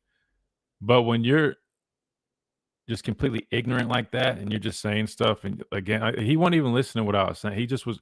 He just kept talking about other stuff, man. Don't worry, man. I promise we will never take him again. Trust me. We'll add him to him and the other dude. That again, that my thing is like I said, man, I'm all for debates, back and forth. I'm not gonna call it like arguments. You know, like, you guys know how even me and my dad, how we do it. Like I love, like, you know, challenging people's stuff, or if they challenge mine, I love that. But when you just spew out nonsense like that makes no sense, and you don't even he's like, oh, we got a Hawaiian guy coming in next year or whatever. He's gonna be pushing for that, whatever. Got another Hawaiian, and then immediately contradicts what he just said, talking about, oh, but something about, I don't even know. I was like, bro, what are you talking about? That's why I love this show. Look, we try to, again, we just try to keep it, you know what I mean? Like, we keep the main thing, man. Other people can kind of take the nonsense, bro. I don't have time for that, man. You're diminishing the quality of my show if I let you on here talking like that. Yeah, we'll pass, bro. Joseph and Ryan are big buddies. Wow. Yeah, I don't, like I said, people can take whatever, it's their show, they can do what they want. I just tell you, on this show, we're it's about productivity, talking football. Like I said, I'm not with the nonsense. We don't do all that nonsense, man. If you want to be a prank phone caller, man, take that shit somewhere else. Roles. It seems impossible to find them, but they have. Dang, Joseph got you out the cave, man. Man, this dude right here, I'm about to jump through this daggone phone. God, but I was going to tell Jay we're going to pass. But look, God says have grace. So I have grace, but you ain't getting your tail on my radio. No, 100%. I ain't mad with him. No. Like I said, I wanted it. He hadn't called in so long. I thought after the scrimmage, you know, Ty had a good day. All the quarterbacks did. I thought he was probably just going to be talking about the court. And then, but I should have known. I mean, there's no way he was going to be able to get on here without ZipRecruiter.com/ What's up, Justin? This is me. But yeah, they swear every kid from. That's why I'm saying, like, what is he talking every about? Black kid, the Hawaiian kid. Why you got to identify every kid by race and color? I mean, this is the fakest, fraudulent, racist dude that needs the blood of Jesus sprinkled all over him. Matter of fact, I was so confused. What does that have to do with anything? Oh, they Hawaiian kid. What do you say? Don't work hard, or they work hard? Whatever he said. I don't know what he said. I don't even know what I don't even know if he knew what he said. All right, here we're coming back.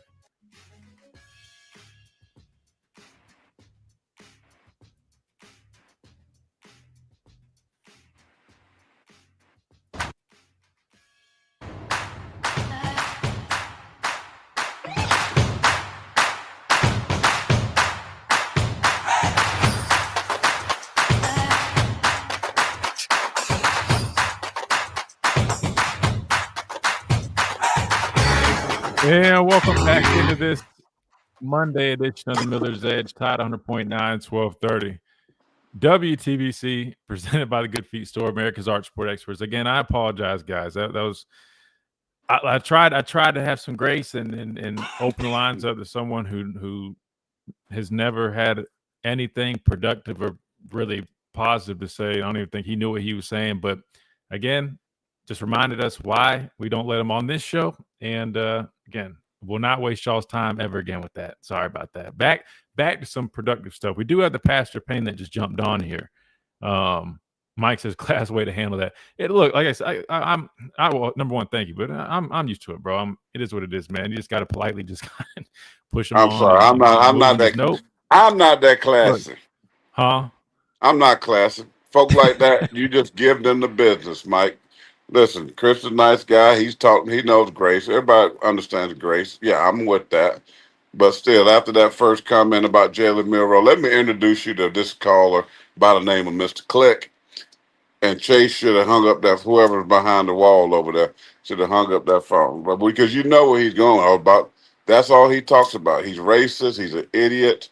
And I pray for his heart. I mean, that's the kind of guy you just pray for their heart. He's so skin color, pigment is all he think about.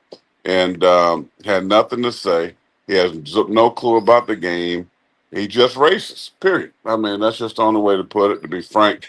And he has no place on Tide 100.9. When I was there every day, I told them about the dude. I called him out. We don't mind having difference of opinion. That's what makes radio great, right? That's what you don't want everybody saying the same thing. That's boring radio. But when you come on here with this racist crap, man, listen, we love you. I forgive you. Move on with your life. Do what you do, but do it in your basement. Do whatever you do. Just do like that has no place. Get to stepping.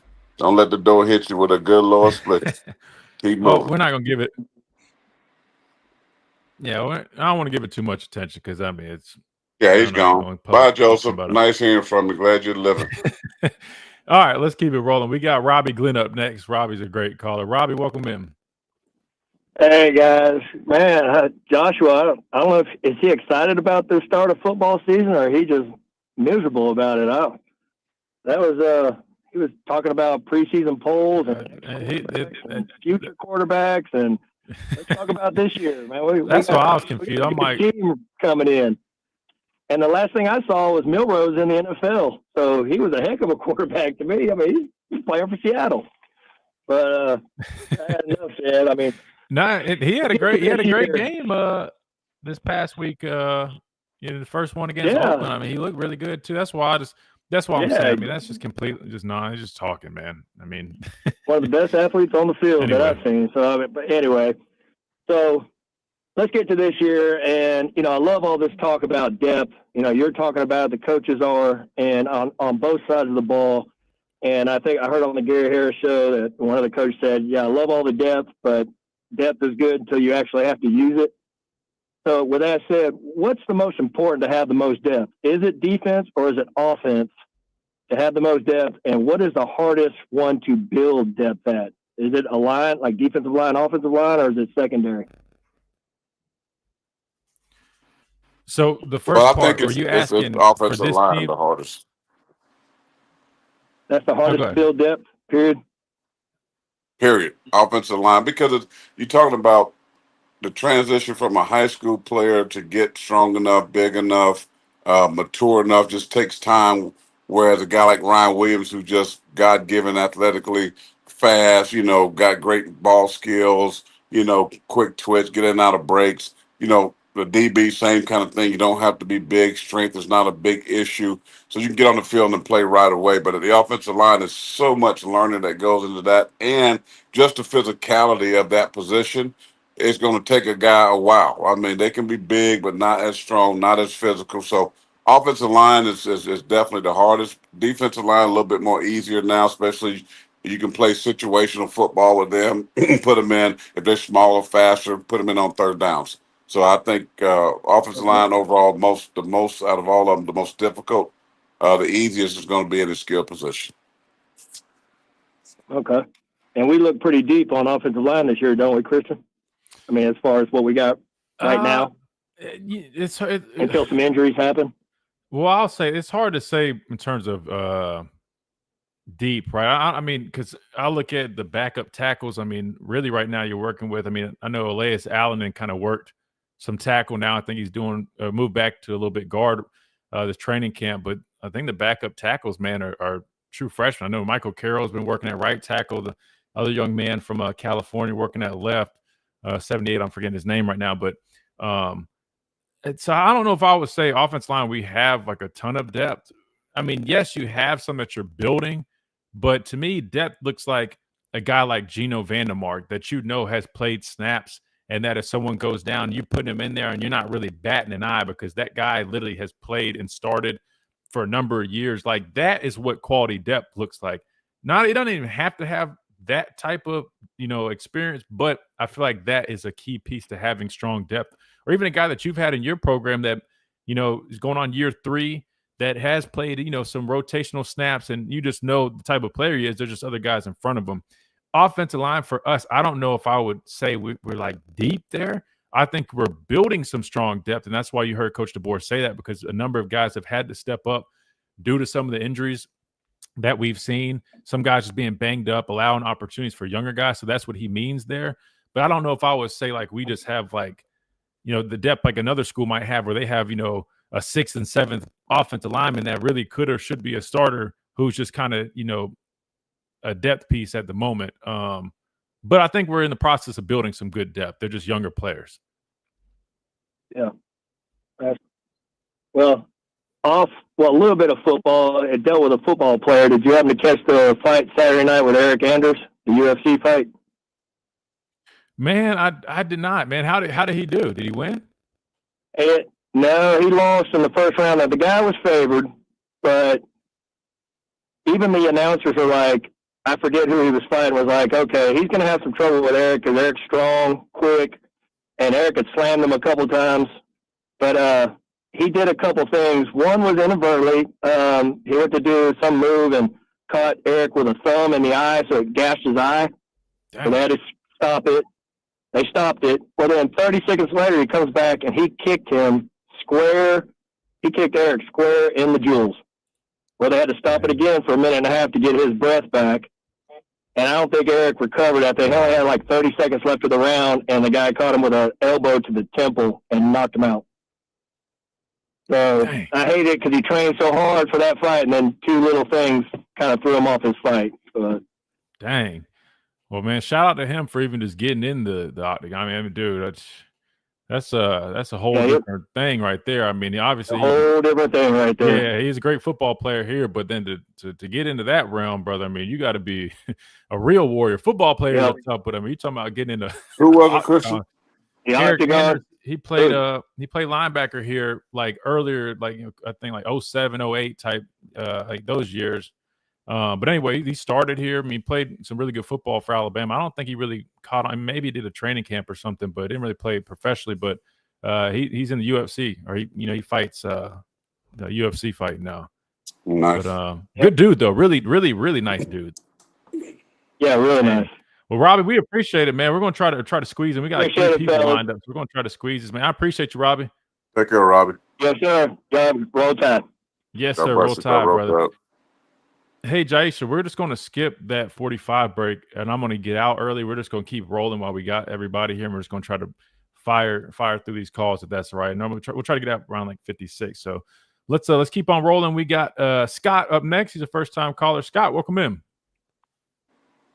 Good to hear both you guys. I've really enjoyed this program on this station. I think you and your father, when he's on, have the best football information that we can get. So thank you for your work. Oh, thank you so much. Appreciate it, Scott. You got it. Try not to be lipstick, as y'all would say. I'm concerned, and I don't want to get into individual. I think it's simple to beat Alabama this year. And I know we got high expectations, but if I look at a defense, I don't like our defense. If I look at our defense, I think that it's easy to stop the run. And if you were playing back on the scheme that you were playing, we would go get the quarterback. So to me, if I'm playing Alabama this year offensively, I'm stopping their running game. I'm putting pressure on the quarterback as fast as I can. And I think they're so beatable. Wow. And then on defense, I think you can run it down Alabama's throat anytime you want to, and I don't think we're going to face a quarterback that's good enough for our secondary to be the strength of the team to be challenged. So we're going to ask our secondary to stop the run. I mean, I attended the Michigan game, season ticket holder. I haven't seen us stop a physical running game yet. Vandy ran over 100. Oklahoma ran over 100. Michigan ran over 100. And I'm scared when we get in Georgia that Kirby's smart enough defensively to eliminate the run, go after the quarterback. And if we can't get Georgia in a shooting match at their home field at night, because we won't be able to stop the run either, that's my concern. Your opinion on it, please, that you're seeing in practice. Well, let me just say real quick, Well, Chris. Let me say this real quick, and I'll let you roll, Christian. Your assessment is not wrong, because I think you're right until they prove that they can, right? Because if we go based on last year's receipts and what we've seen with our own eyes, that suggests That's everything right. that you're saying is correct. Now, I'm not going to go and say they can't do it this year because they got new guys, new pieces, things like that. But if I put my defensive coordinator hat on, right, if I'm playing Alabama offensively, 100%, Right. I'm gonna make Ty Simpson, show me that he can throw the football and beat me with 350 yards passing, 3 touchdowns. Then if he can beat me that way, they win. But he has to do that, right? He has to prove that he can do that. And, right, because their running game offensively has been suspect. So how's Coach Grubb going to be committed to that? And then on the defense, you're right. I mean, their weakness was stopping the run. They gave up massive games in which they lost. Michigan, Vandy, Oklahoma, and it wasn't through the air. It was because of the lack of stopping the run. They couldn't get off the football field, couldn't give the offense enough opportunities. So these are factual things. Now, I don't know what they look like. And I turn this over to Christian. He's been at practice. Is it going to be different? Christian, what do you see? I don't know. What do you see? What do you see in Christian that should give us a little hope of what we saw last year that we've improved? Right.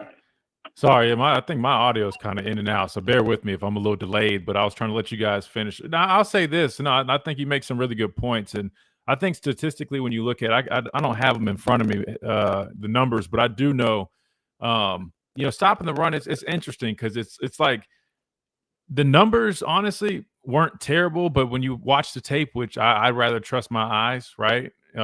There were moments where we were vulnerable against the run, and I think we need to be way more consistent there, whether it was guys out of position, whether it was, things that we were calling, or really just a lack of execution, which I think it was a number of things.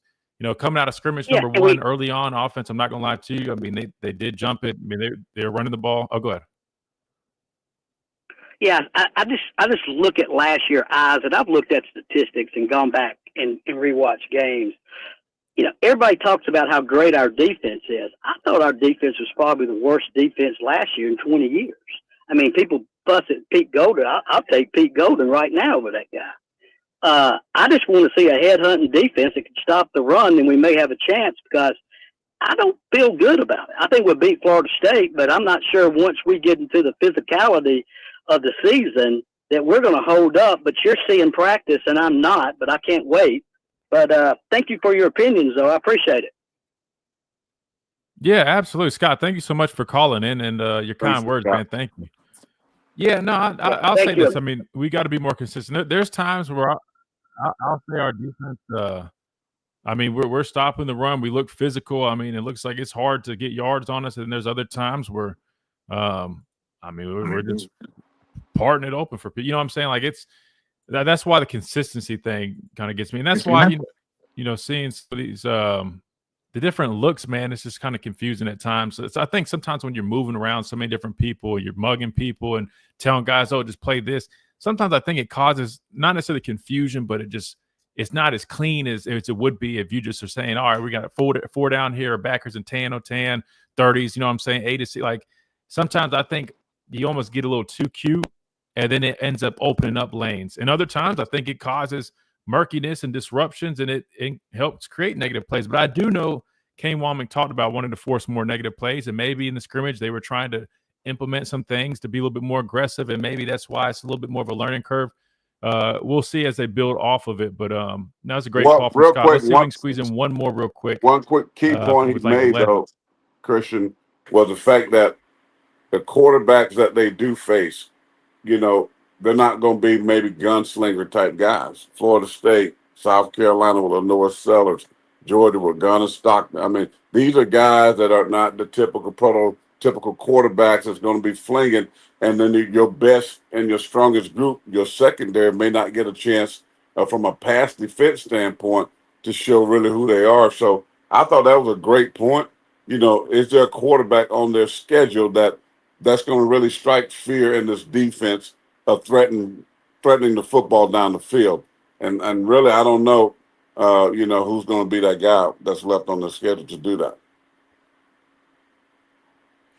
No, that's definitely good points. I wish we could keep going, but we're going to have to go ahead and get out of here because we do have to combine breaks. Now, I don't want to go over more of our time, but I do want to remind everybody before we do get out of here. Again, we will be live at 12:25 Fridays this season back there doing the show live from 1225 right there at 1225 Boulevard. So make sure you guys are marking your calendars.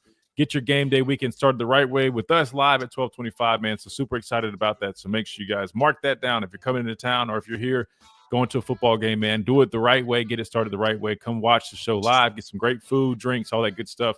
Have a great time and kick off game day weekend the right way with us. The Miller's Edge at 1225. Appreciate everybody, all the callers. Jaisha, thank you so much behind the glass filling in. You did phenomenal. Appreciate you as always. Pastor Payne, thanks for hopping on here. And all our listeners, man, we appreciate all the support, man. It really do means a lot to us here on the Miller's Edge. Presented by the Good Feet Store, America's Art Sport Experts. We will see you guys tomorrow in 22 hours right here, Tide 100.9, 1230, WTBC.